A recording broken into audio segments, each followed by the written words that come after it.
এক গ্রামে বাস করত হরিদাস নামে এক গরিব কৃষক। তার এক টুকরো জমি ছাড়া কিছুই ছিল না। সেই জমিটুকুতেই সে সারা বছর খেটে মরে, তবু ঠিক মতো দুবেলা পেট ভরে খেতে পায় না। হরিদাসের স্ত্রী মালতী আর ছেলে গণেশকে নিয়ে তার সংসার। এক বছর ভয়াবহ খরা দেখা দিল। গ্রামের পুকুর শুকিয়ে কাঠ, ফসল পুড়ে ছাই। হরিদাসের জমিতেও কিছুই ফলল না। পরিবারের মুখে খাবার তুলে দেওয়া কঠিন হয়ে উঠল তার জন্য। একদিন হতাশ হয়ে হরিদাস বনের ধারে বসে কাঁদছিল। হঠাৎ সে দেখল এক বৃদ্ধ তার পাশে এসে দাঁড়িয়েছে। বৃদ্ধ জিজ্ঞাসা করলেন, কেন কাঁদছো বাবা? হরিদাস তার দুঃখের কথা খুলে বলল। বৃদ্ধ মৃদু হেসে বলল, তোমার জমির এক কোণায় একটি পুরনো পাথর আছে, সেটি তুলে দেখো।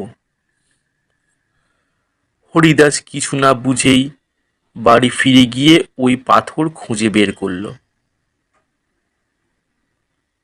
পাথরটি তুলতেই তার নিচে একটি ছোট্ট লোহার সিন্দুক দেখতে পেল। ভেতরে ছিল কিছু সোনার মোহর আর একটি চিঠি। চিঠিতে লেখা ছিল, যে ব্যক্তি কঠোর পরিশ্রম করে ভাগ্য তার পাশে দাঁড়ায়। এই ধনসম্পদ দিয়ে সততার পথে এগিয়ে গিয়ে তুমি উন্নতি করবে, কিন্তু মনে রেখো, লোভী হলে এই সম্পদ ও ধ্বংস ডেকে আনবে। হরিদাস সেই মোহর দিয়ে তার জমি ঠিক করলো, ভালো বীজ কিনলো এবং কিছু গরু ও কৃষি সরঞ্জামও কিনল। পরিশ্রম আর সদিচ্ছা দিয়ে সে তার জমিকে শস্যে ভরিয়ে তুলল। এক সময় তার উৎপাদিত ফসল গ্রামে এবং আশেপাশের হাটে বিক্রি হতে শুরু করলো। বছর দুয়েকের মধ্যেই হরিদাসের অবস্থা সম্পূর্ণ বদলে গেল। তার বাড়ি পাকা হলো, ছেলে গণেশকে শহরে পড়াশোনা করতে পাঠালো, গ্রামের গরিবদের সাহায্য করতেও সে এগিয়ে এলো। কিন্তু সাফল্যের মধ্যেও হরিদাস ভুলে গেল না সেই বৃদ্ধের উপদেশ। সে কখনো লোভী হলো না, অহংকারও করল না।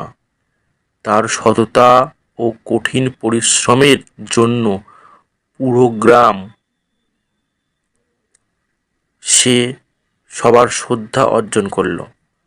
এইভাবে এক গরিব কৃষক পরিশ্রমী আর সৎ পথে থাকার মাধ্যমে হয়ে উঠল গ্রামের সবচেয়ে সম্মানিত ও ধনী মানুষ।